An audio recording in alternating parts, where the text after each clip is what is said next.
Hello and welcome back to the Sky Mobile Transfer Show, where we discuss the latest deals and happenings in this crazy summer window. Today we are talking all things Liverpool, all things the champions, and to do so I've got two champions to bring you more content and insight as well. We've got Laurence McKenna. Welcome back, Laurence. Champion. Yeah, this is a good... It feels nice. I forgot we were champions. So yeah, it's been a while. Yeah. And Nubaid, how are you doing, man? It's good to feel like a champion, you know? Yeah, feeling good. I've not been in this seat for a long time where, as Liverpool fans, we're going, life's good. Very good. Have we ever been in this seat, I think, in our lives?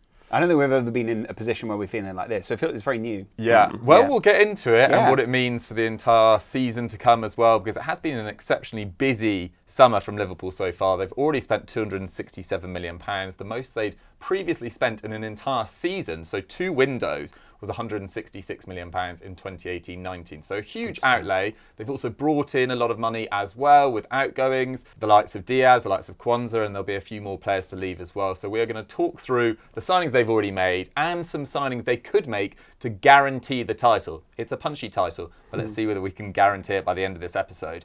Let's kick off with Florian Wirtz. Laurence, like a lot of people have talked about his quality, etc. But do you think almost the signing being done so early has made it kind of gone under the radar almost in the last few weeks, and people are just kind of forgetting that you've signed one of Europe's best players? Completely. I also think that there's a massive aspect of this that when suddenly you shift to another big target, then you think, okay, well, is this it? And it feels like a bigger target, even though it isn't. You suddenly go, oh, well, that guy's sort of just in the team. But if you watch him in pre-season, you can already see how comfortable he is. You can already see the change he's making in the game. And you can kind of see the change he's making to the people around him. That's what's crazy about it, right? Yeah, he's just one of these players that I think, firstly, it's actually ideal for us in this scenario that if we get another big target, I think it shifts the weight off his shoulders, because there's always this thing about Bundesliga tax, and also he comes into this team where he's not a natural left winger or right winger, and we've always played with wingers. He's more of a number 10, and we haven't played with a number 10 since Coutinho probably. So I think that sort of like, maybe if this other deal happens, which we're going to discuss, I think that would probably benefit Florian Wirtz and generally the team, but he's so special. And I still can't believe we've got him, you know. Like, as soon as you started talking, I went, oh wait, actually we've got Florian Wirtz. He's also not one of those, like, he's not a swaggering £120 million player, if that's what the price is. I think it's annals. He's kind of just seamlessly slotted in, and there's just all these nice photos of him sort of just chatting with people. There are no like hero shots. There are no kind of Ronaldo at Real Madrid feelings or Mbappe arriving there. It is just literally, oh look, he's just one of the guys now. And maybe that's partially why we paid that amount of money. This attitude for that output is a good balance. Yeah, absolutely. I mean, he's been absolutely remarkable. I don't think I've ever seen a player come back from an ACL injury so quickly and look already back to his top level. It was absolutely remarkable. Obviously had that crucial role in Leverkusen's unbeaten league season and DFB Pokal as well. I mean, Nubaid, you briefly mentioned it there, but first game of the season against Bournemouth a week on Friday. I can't believe how quickly it's coming around. Where do you see Florian Wirtz lining up? I've thought about this a lot, to be fair. I think it still depends on what happens next in this window. But obviously in pre-season we played a 4-2-3-1, and naturally that means he'll play as the number 10. But I do think when he was at Leverkusen, he suited playing off the left and coming inside and allowing Grimaldo to go around him. And I think with Kerkez and Wirtz, that combination actually makes a lot of sense. But then I also go, if we're playing a 4-2-3-1, there's no way he doesn't start as the number 10. So I think it's good to have the flexibility. It also makes me think what's going to happen with Gakpo if, say, Isak does come in, what happens with Ekitike. But these are options that Liverpool have not had for a long time. For a long time it has been, this is the front three, these other guys are a level below it. One thing is for certain, I think Wirtz is alongside Salah and Van Dijk as one of the first names on the team sheet, and I think Slot's already shown in pre-season he wants to build the team around him, and I think that is the future of this front line, whichever way we try and play, I think. And do you think it could almost lead to a sort of impetus into Szoboszlai's game as well, because obviously he's pressing and off the ball he's faultless at, but maybe the numbers haven't been quite there as people expected? I think he's done a lot of self-sacrificing as well, which is pretty vital to a Slot team in the first place. And the fact that he's kind of played this number 10 come sometimes false 9, if you want to call it that, and then sometimes he's playing through the middle as part of 2 10s. The adaptability of what Slot wants him to do means he's had to do that sacrificing. But I think with Wirtz there, you might see him have games where he's on fire and then games where he's doing more of that sacrificing. And I think there's also this tendency to believe he might be a bit of a 6 or like an energetic kind of box-to-box style midfielder. And with that adaptability, that's exactly what putting Wirtz in there does. It means that when you look at the team sheet, you probably lay it out as like a 4-2-3-1. But there's different points where, depending on defensive style, depending on how the opposition's lining up, Liverpool are just so adaptable.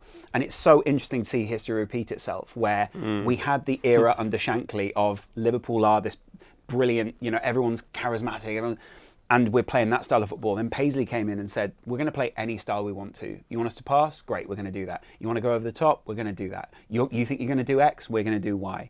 And it's so interesting just to see Liverpool go through those exact same steps again. And let's talk Hugo Ekitike as well, because again, big outlay, 69 million pounds, I think it is, up front, 10 million pounds worth of add-ons, big commitment, but did look absolutely exceptional in his year and a half at Eintracht Frankfurt. Do you think he'll be in any way concerned, Nubaid, by the fact that you're doing this very public pursuit of Alexander Isak? I'm pretty sure when Liverpool had a chat with him, they would have told him we're probably going to go for Isak as well. I don't think it would have been a surprise to him that Liverpool are going after Isak, and I think the top players want more top players in their side.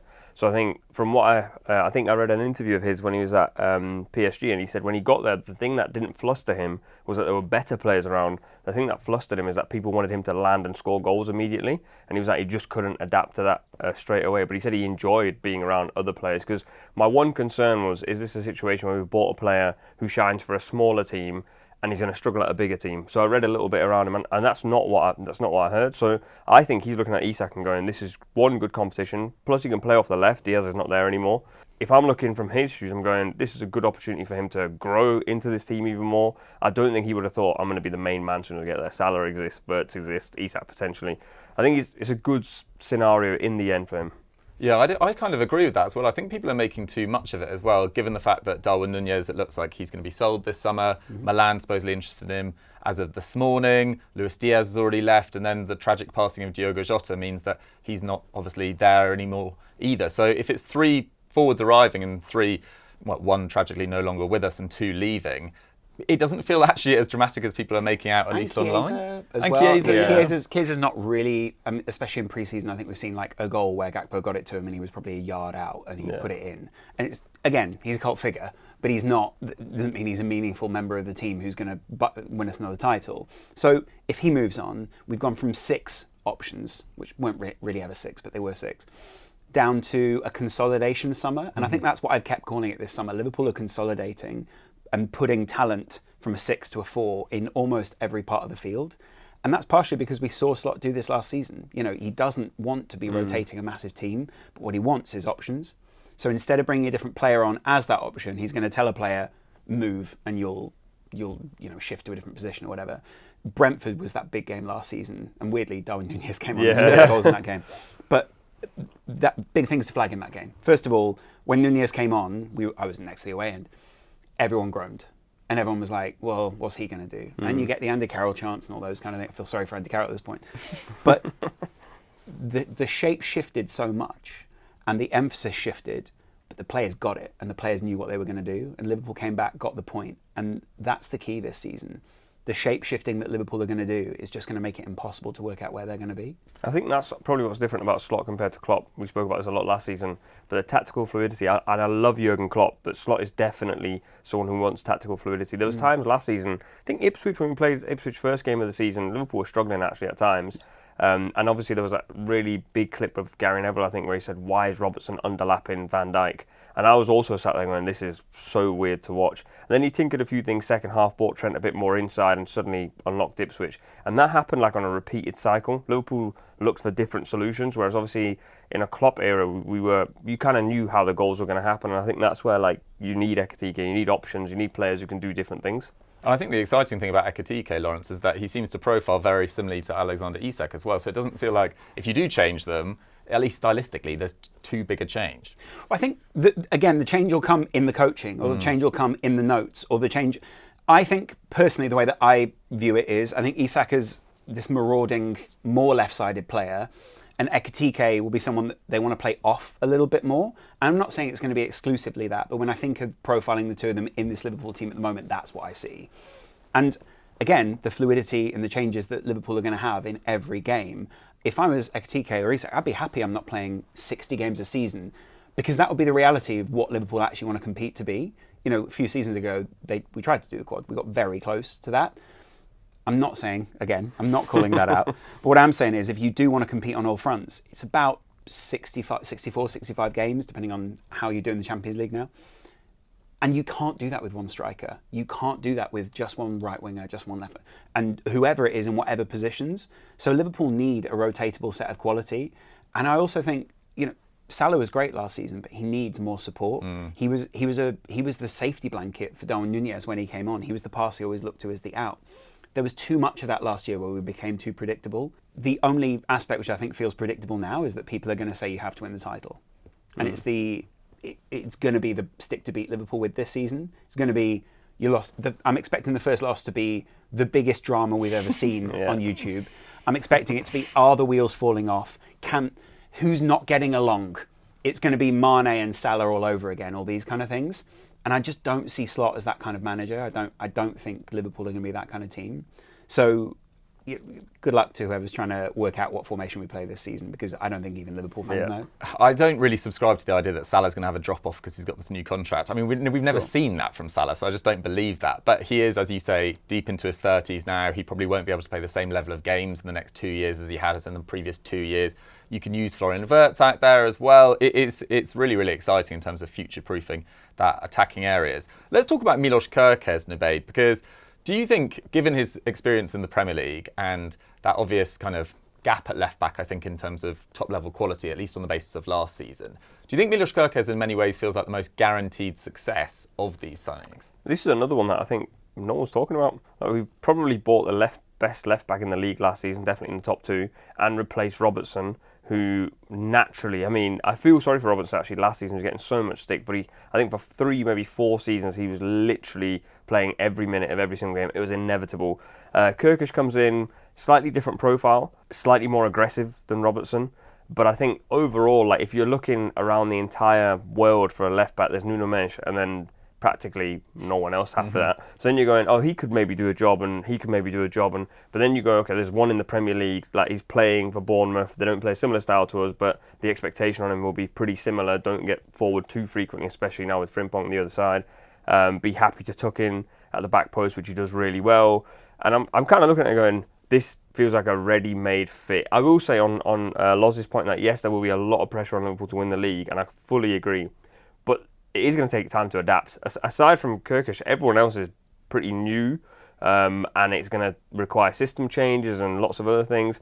So yeah, to your question, I don't think Kerkez will struggle, but I think maybe the system might mean he struggles a little bit because of how the balance works at the back. I don't know. I think overall, any mistake that anyone makes in any of these games is going to be dwelled upon a lot in the media, because it's going to be billed as a super team. Honestly, I think whether they get Isak or not, I think it's going to be billed as a super team. They've spent a lot of money. And it doesn't really matter who you've sold at that point. It's about spend. And as some people have said, talk net spend. We can't always.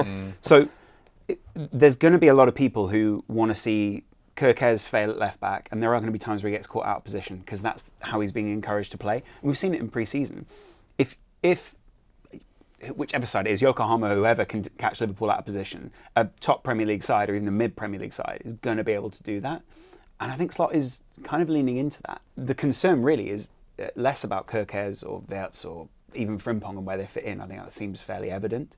It's really the centre-back positions and how they can support the rest of that team. That's my main concern, to be honest. And do you think, talking about outgoings, do you think one of Robertson or Tsmikas will leave before the end of the window? I think it looks like it's Tsmikas. And Robertson kind of shifts into that Milner-esque, kind of Hendo-esque leadership role. Good guy to have around, yeah. I mean, amazing to have around. If Kerkez is going to progress in his role, then no one better to have given you notes. And also, it's not as if Andy Robertson was... He wasn't that bad, yeah. There were moments which I think, again, were very evident. And the Saka moment always sticks out to me where he got sat down. But I think a lot of left-backs get sat down in that moment. Yeah. And if he's not got that narrative around him, then no one dwells on it. Again, the whole thing this season is going to be, let's find any hole to pick and work out it's not Klopp's team anymore, and so Slot's going to struggle because now this is truly his side. It's all guessing. It's all just free association to try and fill airtime. Yeah. And ultimately, I think Slot and this Liverpool side have got such a good relationship that, if anything, that's the mentality they need to cultivate, is this siege mentality. And finally, before we get on to any future signings, Jeremie Frimpong. Great. I mean, To have Conor Bradley and Jeremie Frimpong as options at right back, that feels pretty ideal for different style of games. Is it right back? Can I just I'm unsure. There's like different roles for it, and I know I'm not by any means an analyst. I'm not nearly as smart as you, but like the point is, I call it auxiliary winger or like auxiliary fullback somewhere, because they don't seem to ever do the role of fullback. Does that make sense? Yeah, Absolutely. I mean, Frimpong isn't going to play right back. Like, you're not going to see him sat in there when Liverpool are in possession. He's going to be gone. And even in pre-season, some of the pre-season games I've watched, I'm like, this he's basically a right winger. Do you see that cross he did for the goal? Yeah. It's like a weird... I've not ever... maybe I'm not watching enough football, but I've not seen a cross like that. What did he do? I didn't see it. He basically knuckleballs it in a way, and it kind of... It's like a shot, but... It's a schross. Yeah. But it's so like weird because the ball's dead and he hits it, but like a knuckleball. But it just pings off. And it pings, but it's as if he's like, those games where on a mobile you can like put the line where you want the ball to go. Yeah. It looks like he's done that, Yeah. and he's done it exactly to the head of the player. And then it just has such momentum that the player just needs to put the head on it, isn't it? Yeah, but it was Exciting. also because it was like this knuckleball weird cross thing. Normally a knuckleball travels really quick and will miss everyone. For some reason it stayed like... It hangs. Yeah, it had hang time. It was honestly, really odd. you've got to watch it because it's such a I'm gonna have to weird look cross. this up. Okay. It's so strange, and I think a lot of people are missing that. But Liverpool's pre-season hasn't been overly, it's not been overly publicised. We've not really played that many big names, and actually, when we have played big names, then we weren't particularly ready for that. In those other games, you can just see that the Wirtz and Salah are loving playing with these two guys, just bombing outside of them. No one's mentioned Gakpo. He's had a great pre-season. Like, genuinely, you look at him and you just think the guy looks in better shape than he did last year. He looks so confident. His relationships with players around him are even better. I can't remember if it was you, actually. I think it was you. I always associate with good analysis, so I'll say it was you. Basically, last season, people thought Diaz was the false nine, and actually it was Gakpo that was more in the middle and Diaz was filling in.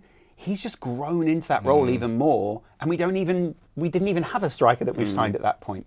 So I'm only expecting that to become better and better and better. I'm going to look out for these Schrosses this season. You've got to. I might have coined it here. That's brilliant work. Let's talk about the big story, the big saga, I think, for the next few weeks, Alexander Isak. Nubaid, I obviously won't ask you to kind of predict what's going to happen, but is there a limit that you'd be willing to go to financially for Alexander Isak? I don't think so. I think Liverpool need a striker, need a number 9. And we spoke about this on the way in. He's one of the best number 9s in the world right now, definitely in the top 3 or 4. And because the market has landed in a position where no one else can actually buy him, maybe Barca in a year's time, but Madrid are not really involved. I saw some rumours, not going to happen.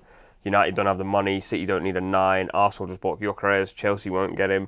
It's almost like a free run at one of the best forwards, which doesn't happen very often for Liverpool. And this is the other thing I would factor in, that Liverpool typically don't go for an Isak or a Wirtz unless the market opportunity is there. Mm-hmm. Coincidentally, we've got 2 market opportunities in the same season, and I go, you buy him. Like, I think Liverpool have to go, Darwin goes or whoever else goes, and Liverpool have the money. Liverpool have the money to go and get Isak.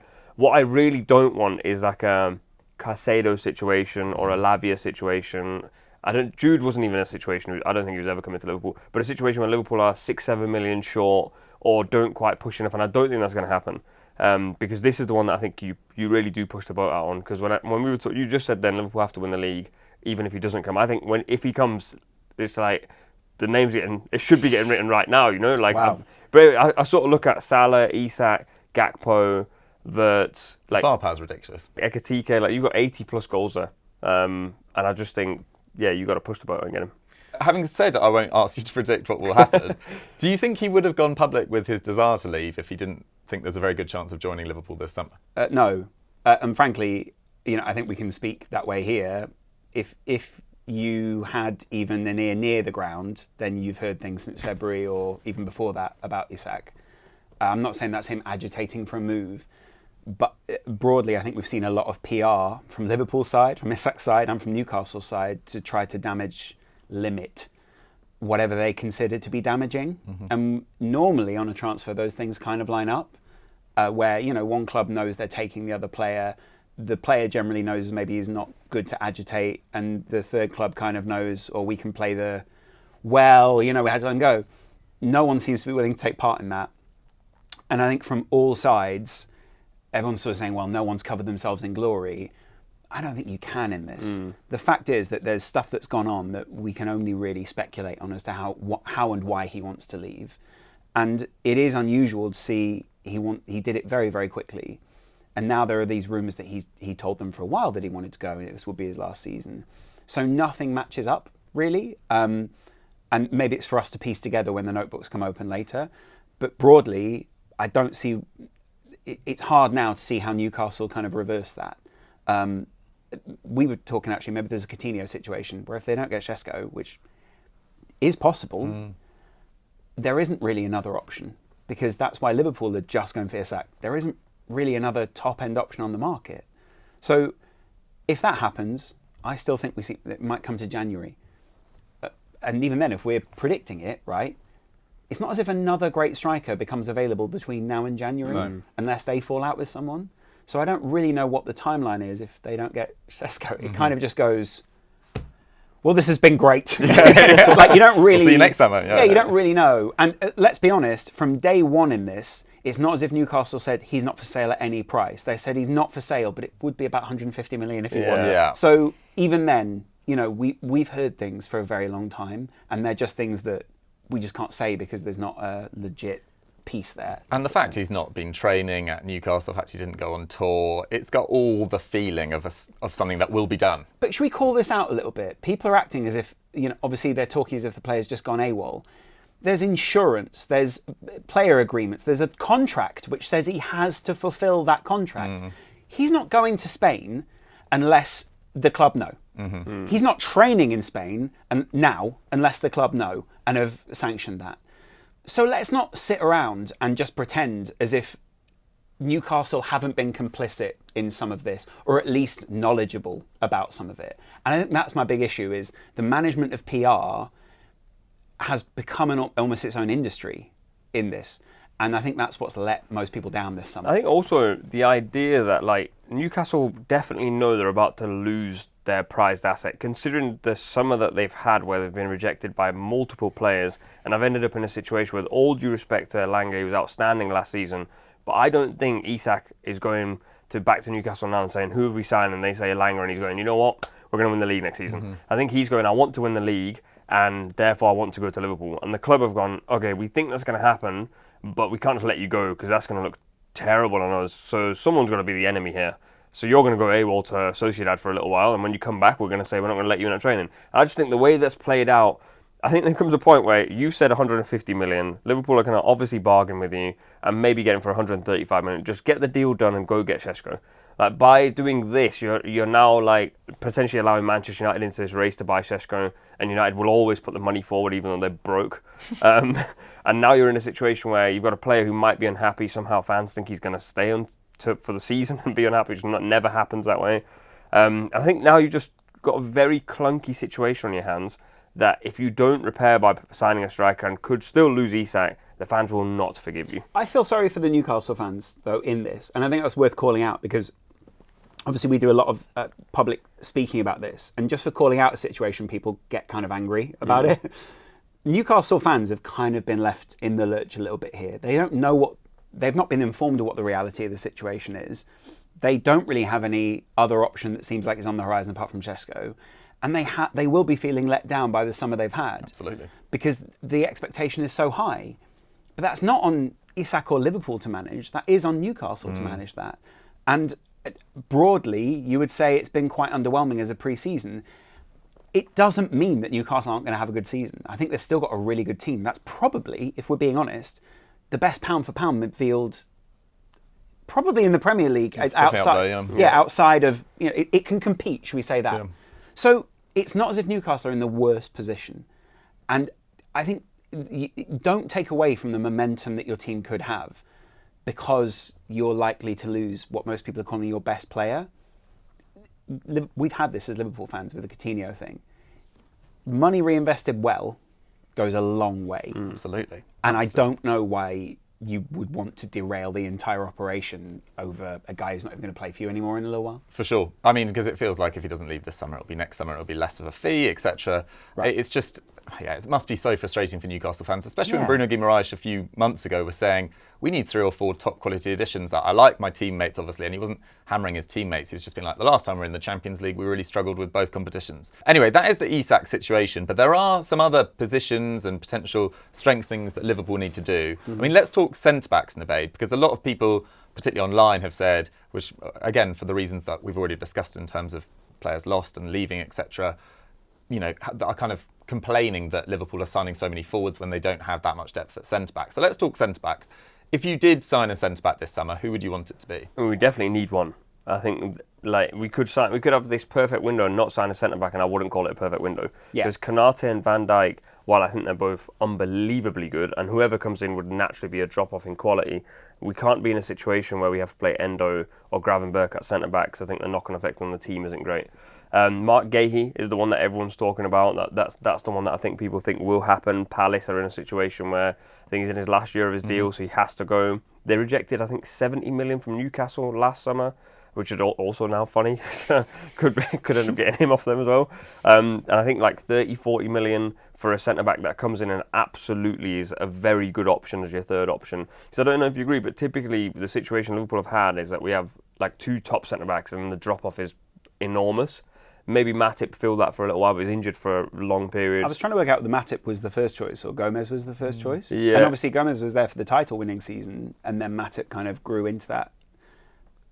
It's better, it's preferable to have 3. I think we typically would have a third option that wasn't always available. So the fourth option was like I'm sure Ozan Kabak or Nat Phillips, with no disrespect to any of those guys. Kabak. Yeah, I remember when we signed Kabak, we were like, this is the centre-back fix. Yeah. And now we're kind of going Marc Guehi, Premier League proven. And very, very good for Crystal Palace, was linked to Newcastle. Arsenal wanted him for a little while. This is a very good signing for Liverpool if it happens. Yeah, and he's a proper leader, yeah. Part of it is I don't know if he'd come in and be willing to play that third centre-back role, and maybe rightly so. I think if we do get him, it might signpost the exit for Konate. Maybe not this summer, but maybe overall. I don't love that. I know that... if we're sitting here pontificating about another team losing one of their best players and then being like, I don't love that we're going to lose one of our best players, then fair enough, no one wants to lose a world-class centre-back. But I do also wonder, we've got all these ideas of what the left-sided and the right-sided centre-back should be, what a full-back should be in a Liverpool team. I think Slot doesn't have the same ideas we have. And it's quite clear that Konate is a world-class centre-back. But I think he wants someone like Guehi, who's a bit more of a ball player and can bring the ball forward and those kind of things. Liverpool, we would have gone for someone else if we thought we had that option. So the reason we've identified him is going to be because of his option to basically succeed Virgil van Dijk because of his feet. That, for me, signposts that one of the 2 big guys will be out in the next 18 months, put it that way. And if you couldn't get Guehi, did you have anyone else in mind? I mean, it's pretty much all the cliche options from across Europe at this point. From my perspective, the only reason I wouldn't identify someone else is I think Liverpool have got succession plans in every area. And again, like I said, the feet for Guehi basically mean he could shift across. The same goes for the front line. I think we're already signing Salah's successors. And I think broadly, we maybe hoped Jorrel Hato would be that guy, but he clearly wasn't. So I think Liverpool do need that, they probably need to sign someone who complements whichever centre-back we're going to sign to replace the centre-back we're about to get rid of. Yeah. So I don't think calling out names is just a random kind of guessing game at this point. I thought of one Premier League option that I thought would be quite good in Jan-Paul van Hecke at Brighton. I think he's a really high-quality option. Great. And they've signed Coppola from Serie A, they've signed Buscagli. And look, I think they're trying to replace Lewis Dunk long-term in that Brighton backline. Brighton had a really good summer window, I would say, particularly in terms of a defensive rebuild. I don't think they'd want to lose Van Hecke, but I do think he's a really high quality option as well. I think he goes massively under the radar. In terms of passes completed in the Premier League last year, he was 6th. That was like around Ruben Dias and Gvardiol levels. Very good progressive passer as well, and I think he's pretty solid in the air and a good tackler as well. So if you can't get Guehi, I don't think you're going to get Van Hecke either because it's too late in the window. But that is the sort of calibre of player that I think would be happy to be a backup maybe for a year as well. Do you know what's weird is I also think Liverpool have been very political during this transfer window. There's a lot of rumours that there's already a gentleman's agreement with Crystal Palace and Liverpool, and we kind of did the same thing with Bayer where it was we don't want to upset anyone. How much money do you want, sort of thing? And we sort of did the same with Bournemouth, where we waited what felt like forever for Kerkez. Same with Frimpong. I feel like if we would be hearing more if that wasn't the option. Yeah. And I think it would be really poor to go into a new season, basically with 2 centre-back options, because Gomez is indefinitely out. And that's sad, but we can't call Joe Gomez a third option because he's not. He's not playing. And in terms of the third signing, what position? I mean, I was thinking central midfield in terms of maybe a backup to Ryan Gravenberch. I love that. Do you have any other ideas for Liverpool's recruitment? I'm reticent to call it out because the last time I was on the show, it was the other orientation on the lowdown. Oh, yeah. I said I think there are going to be a lot of shock changes at Liverpool and then got abused for 18 months. And here we are. And here we are. Yeah. I personally think Liverpool maybe...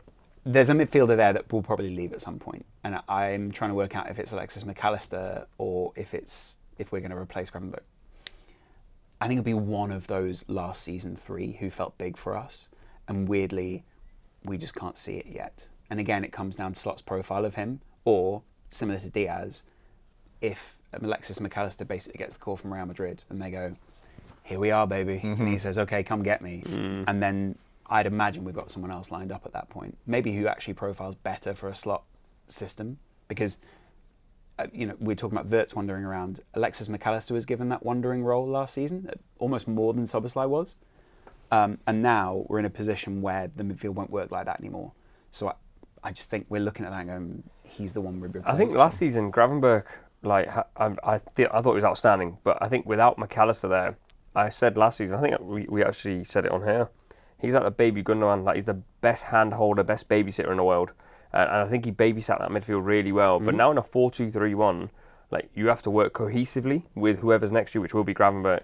And I think Gravenberch's a lot better at receiving the ball with his back turned to goal. But now you're going to have a situation where McAllister has to receive it in that situation. And I don't think that's suited to him. So I do actually agree with Loz there that at some point, I think he might move McAllister on, and McAllister might move on, and we'll have to bring someone in. But when I looked at the number 6 market, I was like, right at this moment in time, from what I can see, and I don't know everything in football at all, but I was like, I can't see who that successor will be. But there's a whole season to come. There's also a World Cup to come at the end of it. Typically what happens is there will be an emergence from somewhere, and then you go, okay, that's the guy we want. Yeah. We've also, the World Cup next year, I think Liverpool are doing the business now to try to avoid having to do business during that World Cup and pay inflated fees. No one hates Curtis Jones as an option or Endo as a kind of a human victory cigar. There are a lot of, it's true, there are a lot of, we have a good rotation at midfield. I don't see Alexis leaving this summer. But broadly, I think Liverpool have shown they won't move for any target. They'll move for the target. And I don't think they have that target in midfield right now. Yeah, I wondered whether someone like Andre from Wolves would come in and be very much like a backup player. You can let Wataru Endo leave, who I think only started 1 league game last year, which was that. Endo can't leave. Everyone knows Endo can't leave. Yeah, well, Endo's actually there's weirdly been a PR campaign for him to stay. Yeah. In that he said almost immediately at the start of the transfer window, I'm staying. Yeah. And then Liverpool we gave him the armband in one of the in Japan the pre-season, and then all the players have kind of made this big thing about him staying as well. But I think Andre was a target of ours. He was, yeah. I think it was ours before Wolves went and got him for well, no, we target every player, so he's always our target. Yeah. But I don't know. I've not. Have you been impressed particularly? I thought him and João Gomez were a really nice duo last year for Wolves, and I looked into his numbers a bit yesterday, and he was, in terms of his pass completion, which I didn't really think of for a Wolves player because they play a lot more on the counter-attack, he was completing 93% of his passes, which was, I think, 5th in the Premier League. The only midfielder that topped that was Curtis Jones, which I thought was interesting as well. Like, Curtis Jones, so solid on the ball in terms of you can give it to him in any scenario. And I don't think Curtis Jones always plays it safe, but I think he plays it safer than some Liverpool midfielders. But I thought Andre, given the fact he could cover for Gravenberch and hypothetically maybe cover for McAllister too, if there was a bit of an injury crisis. My only call out with Andre is his physicality. I think a lot of people had that question. And I think when Slot came in, because we were linked with him when Klopp was there, was that Slot likes a slightly more physical midfielder. He'll look at Szoboszlai and go, look at him, he's an Adonis. and the same for Gravenberch. I think he likes height and he likes dominance in midfield. And no disrespect to Andre, I think there are moments where he struggles to dominate in that way. I think, to be fair, it was last season, I think it was at Arsenal or maybe at the Molineux, where Havertz was peeling off in front of Andre to win flick-ons, and Arsenal just kept lobbing it into him. And obviously, size-wise, I mean, Havertz is unbelievable in the air, but I think Andre's like 5'7", maybe 5'8". Typically, most midfielders, Szoboszlai's probably 6 foot, so you could put it into him, he'll win flick-ons. So I think that becomes like a weakness in your team. Endo had it a little bit as well, to be fair, when he was forced to play minutes towards the end of games. So I think that's, although his height shouldn't define his career, but I think in this new era of football where like everyone, so many physical players everywhere, you want the most physical midfield possible. Absolutely. Right, let's move on to our Sky Mobile switch of the week. This is our favourite completed deal or rumour going around at the moment. Nubaid. Granit Xhaka. I didn't do it just because. What a man! That was mine. Was it? Oh, yeah, I like a Kosovan going somewhere. That's it. I love Granit Xhaka. I loved him at Arsenal. I loved him when the whole thing happened, with like Arsenal Fan TV, and he let you threw his shirt off or whatever. I think his comeback story deserves like a Netflix documentary. One thing I will say is, although it is my favourite deal this week, probably my favourite deal this window outside of Liverpool deals, I do think his story had come to an end in the Premier League, and I think it was a nice end, and then he's gone and won the Bundesliga. Obviously for you, you're like, nah, that he's going to carry on. It's not over yet. But yeah, I just wondered why is he back? But it's great for him to be back. I'm pretty confused as well. I mean, his family wanted to stay in Germany. He had the offer of Saudi Arabia, and yet he signed up for a relegation dogfight. But I'm not complaining. And to be fair, have you seen the video where he gets asked questions? He's got no idea about where he's landed. No. What would you say it is? Amazing. Yeah. It's truly amazing. I think that's a player at the end of a long press day, to be fair. Laurence, I'll give you some other candidates. Sure. João Palhinha to Spurs on loan. So I love that. Spurs have made some great signings, and I've watched quite a bit of Spurs in pre-season. I'm not saying Ange was always exciting football, but weirdly you can kind of see that Frank has sort of been like, right, let's show people what I've been working on now for a while. And I think he just sort of reached his ceiling at Brentford. It's a perfect signing as far as I'm concerned for them. And it gives them, again, dominance in an area where they need it. They've always been a soft touch in midfield. Even when they've had guys like Basuma in there, just guys that you can roll over in games. Palhinha's a warrior. I'm surprised Bayern let him go, because they bought him for, was it 80 million or 60 million? I think it was a bit less than that in the end, but I think he was kind of signed by Tuchel, and then by the time he actually arrived, it was, Tuchel wanted him, and then Company was eventually manager. Exactly. He's not really a Company-style player. Exactly. Who else have you got on your list? I've got Jorrel Hato going to Chelsea to rotate with Marc Guehi, who played about 90 games last year. He was one of those names that Liverpool were interested in, and at that side, I think it's just the side that he plays on. I imagine that's why we didn't go for him. I think he's a great side. The price point is fantastic. Yeah. I think that's cheap basically now, which sounds weird. Is insane. Well, it's kind of crazy. Someone made this point in the Football Daily WhatsApp group last week that Antony is the only player that Ajax have ever sold for like a considerable fee. They must have just saw Man United coming and were like, we can charge this guy for anything. Whereas like someone like 80. Hato, yeah, exactly, which is just absolutely nuts. But the signing I wanted to talk about briefly was Son leaving the club, leaving Spurs to go to LAFC. I think they're set to get around 15 million euros for him. Not really from LAFC's perspective. I just think he deserves a shout out for being an amazing Premier League servant. Yeah. There's 8 seasons in a row he scored 10 league goals or more. He won a Puskas Award. He shared a Golden Boot. I think he was absolutely phenomenal. For Spurs, there's real up and downs as well. It looked like last season it was probably one season too much for him. I can see why they want to move on from him. But Odegaard, Tell, Richarlison, whoever they're going to play on that left flank as well, massive shoes to fill. What a Premier League legend. But guys, that's been the Sky Mobile Transfer Show for another week. Remember that with all the transfers going on between clubs this summer, it's never been easier to transfer your network to Sky Mobile. All you need to do is text PAC to 65075. That's 65075, and Sky Mobile will do the rest. Huge thanks to Nubaid. Pleasure. Thank you. Huge thanks to Laurence, and we'll catch you next week. Bye-bye.